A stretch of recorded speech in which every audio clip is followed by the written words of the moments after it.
Hi, I'm Chris Benda, and I'd like to share with you a little bit about the Illinois Prairie. Before Europeans began to settle in Illinois, there was vast prairie as far as one could see. Naturalists and writers of the day like Henry David Thoreau, John Muir, and Henry Allen Gleason knew about the uniqueness of the prairie landscape and made efforts to see it. They gazed upon prairie plants that were common then and now rare, such as eastern prairie fringed orchids and white lady slipper orchids. And Illinois was wet. Before large-scale drainage projects, Champaign County had a water table 7 feet higher than it is today.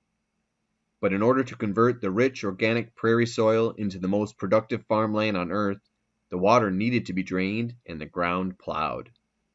The invention of the combustion engine and mechanized plow fueled one of the largest conversions of land on the planet. The prairie was so vast that few people imagined it could almost all be destroyed, and even fewer bothered to care. Illinois is called the Prairie State, yet very little high-quality prairie remains to this day.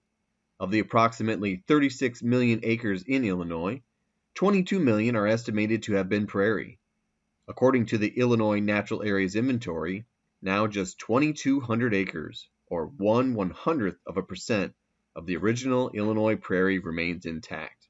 Or to put it another way, of the 57,915 square miles of land in Illinois, just 1 square mile of high-quality prairie remains. But what remains is a priceless aspect of the rich biological heritage of Illinois, the Prairie State.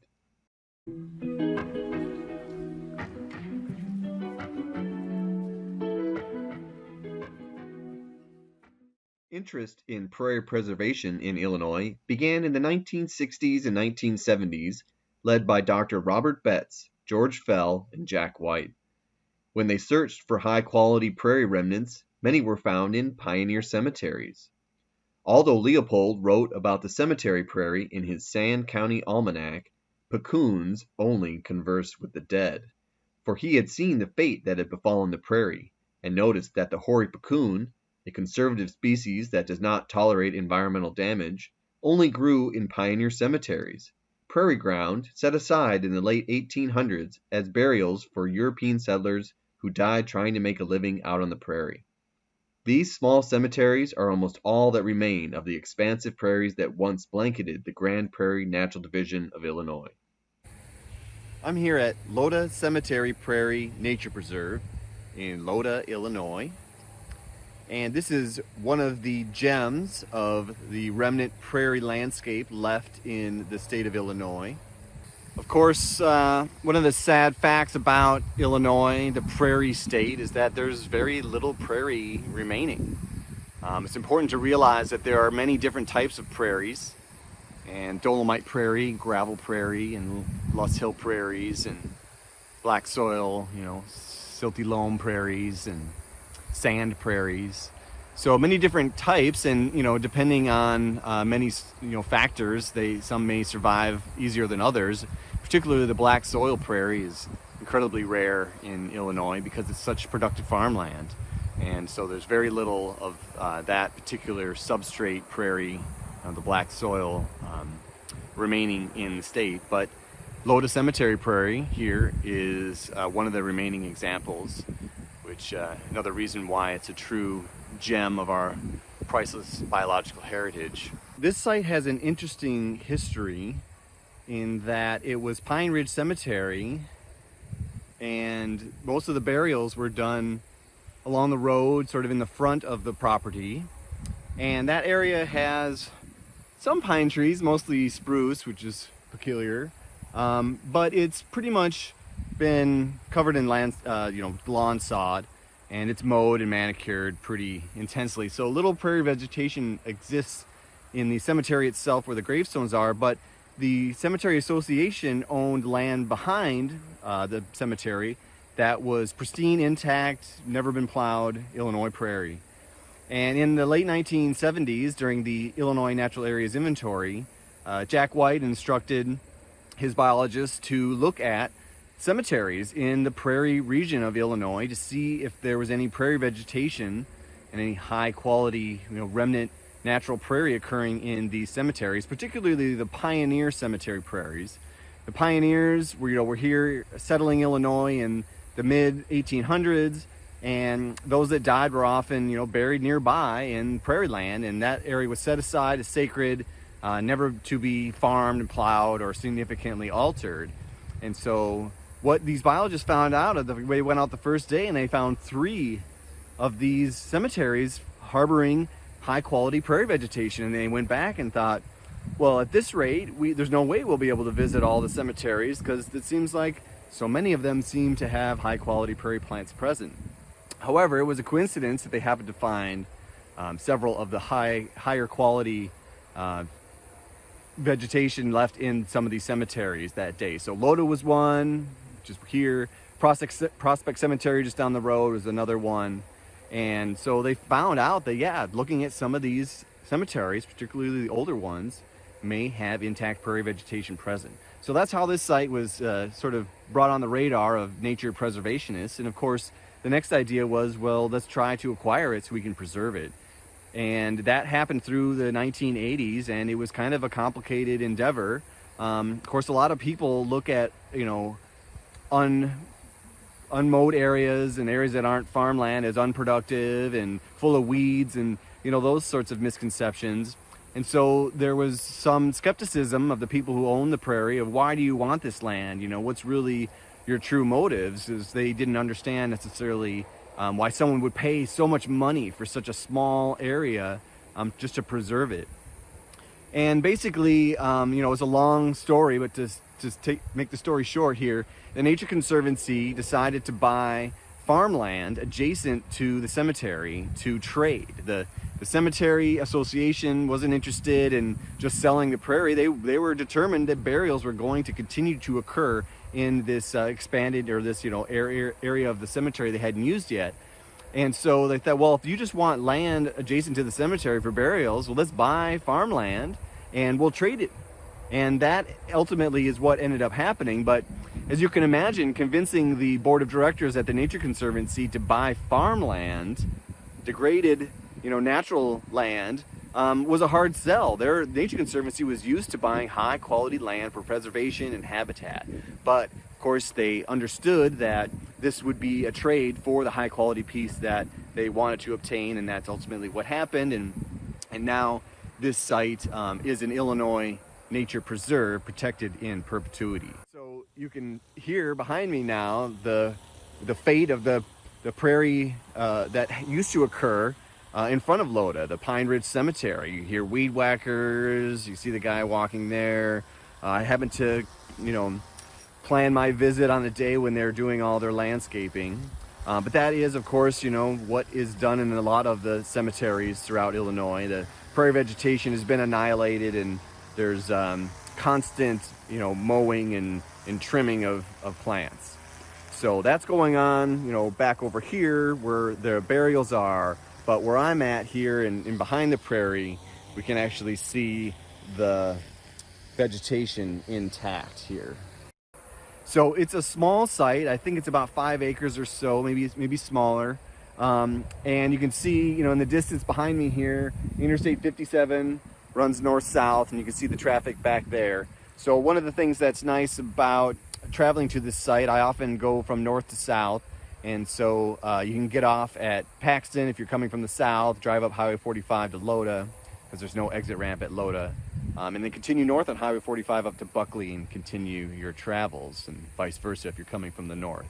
And I'm standing here on a newly constructed viewing platform. Grand Prairie Friends manages the site, and they do excellent work with their volunteers and their staff. And they've constructed this viewing platform, so a lot of people can, and it's ADA accessible, so lots of people can come visit and look at this, truly priceless remnant example of a high quality tallgrass prairie in Illinois.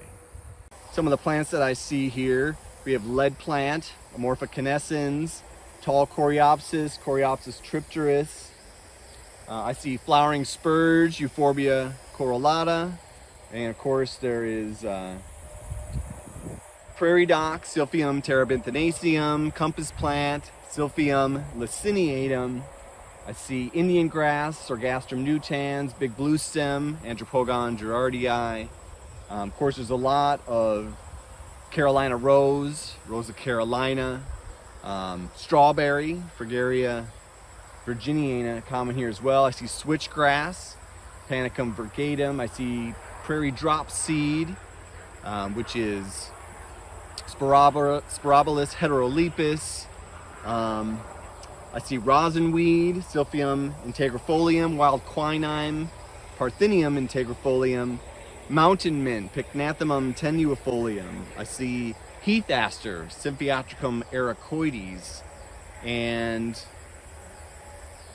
I see Helianthus grossus serratus, the sunflower, and of course Rattlesnake Master, Euringium yuccifolium. I see round-headed bush clover, Lespedeza capitata, and white wild indigo bush, Baptisia alba, and one of the tall lettuces, Nebulus asper, and as you can see, quite a variety of things, and that's what makes this prairie high quality. We have conservative plant species, we have a diversity of plant species, the structure, how everything is distributed fairly evenly and not clumpy, that's high quality. We have lack of invasive species, and the site's being managed with prescribed fires.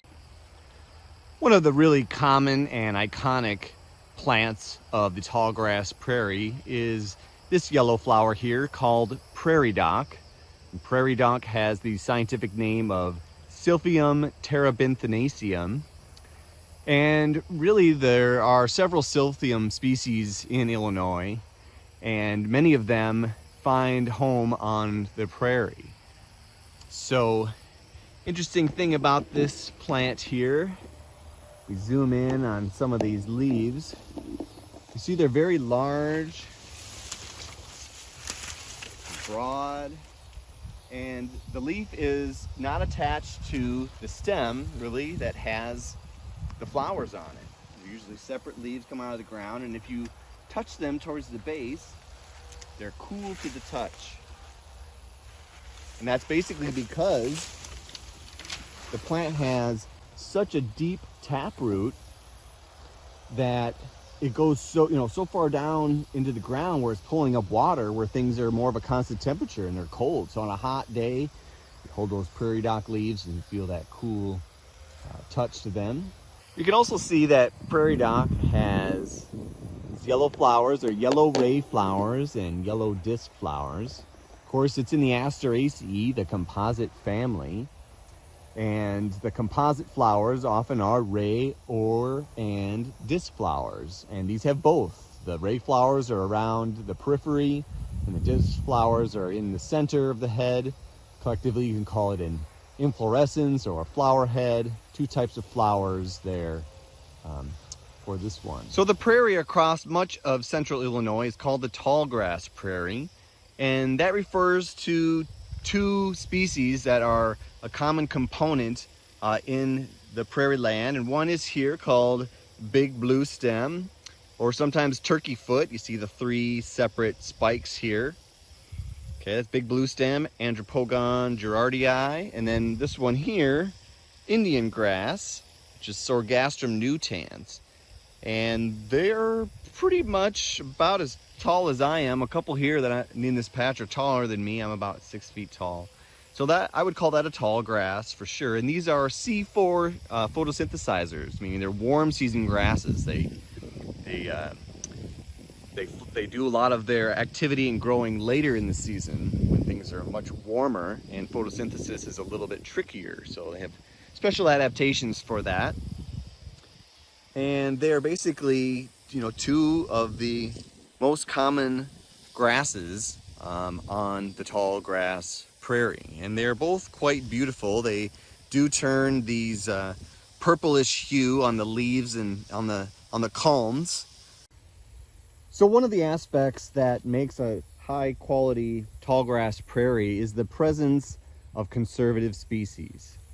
So these are the species that are only found in remnant intact, undegraded natural communities.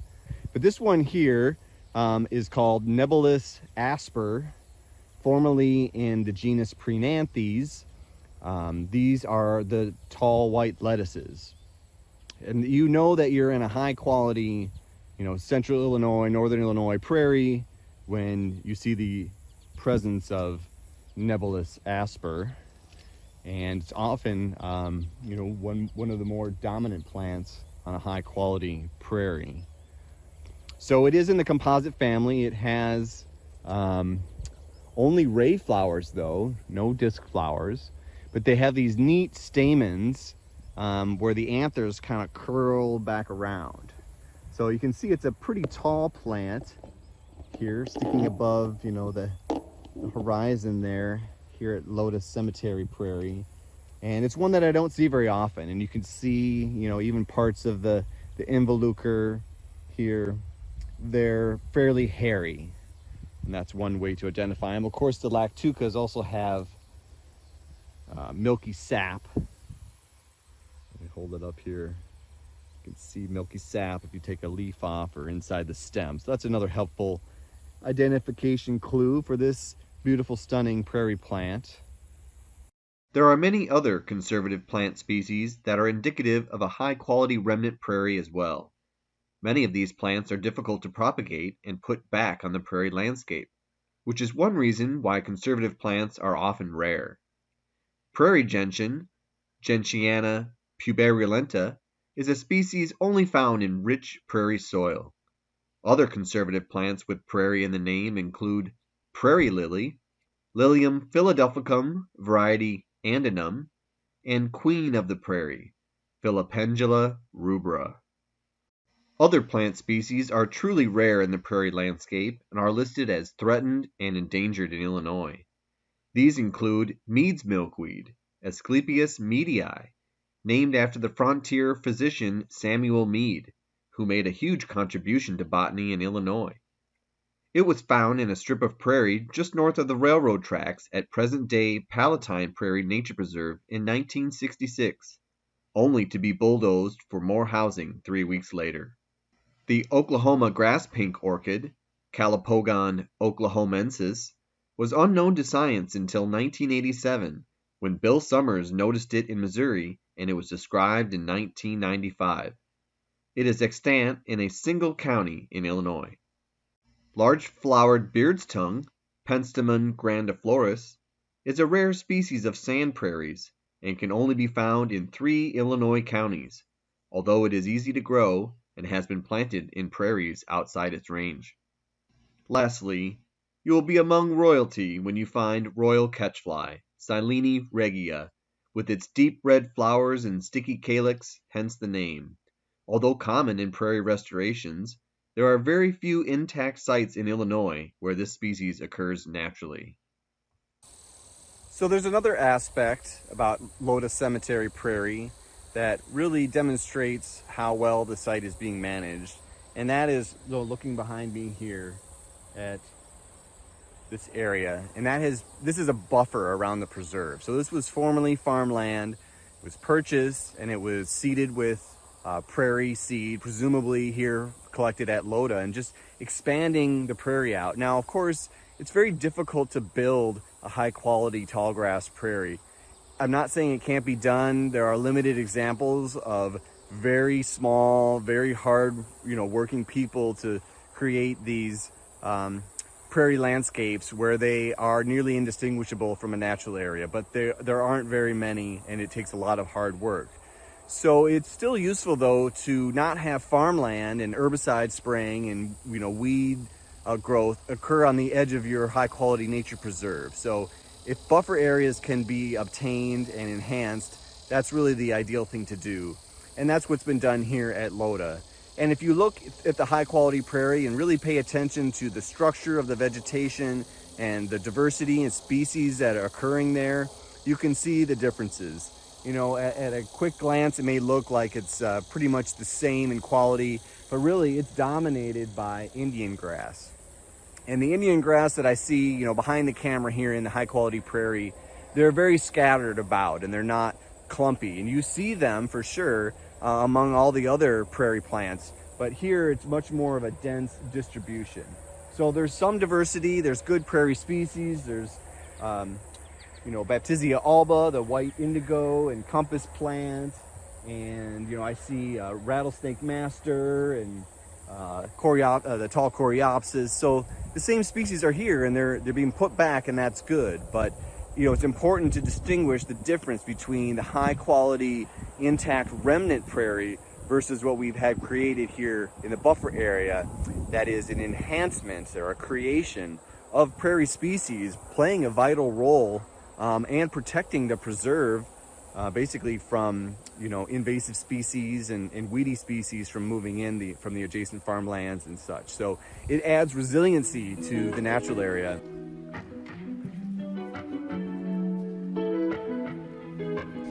So now I'm kneeling down in the prairie and I'm holding Rattlesnake Master, another iconic prairie plant, the Illinois landscape. It's called Euringium yuccifolium, and that's because it has these leaves that similar to yucca. And if you are very fibrous, as you can see, you can shred them into strips. So they were used for weaving by natives. In fact, there's a really interesting story about this plant and Illinois, and that is down in Union County, the southern part of the state.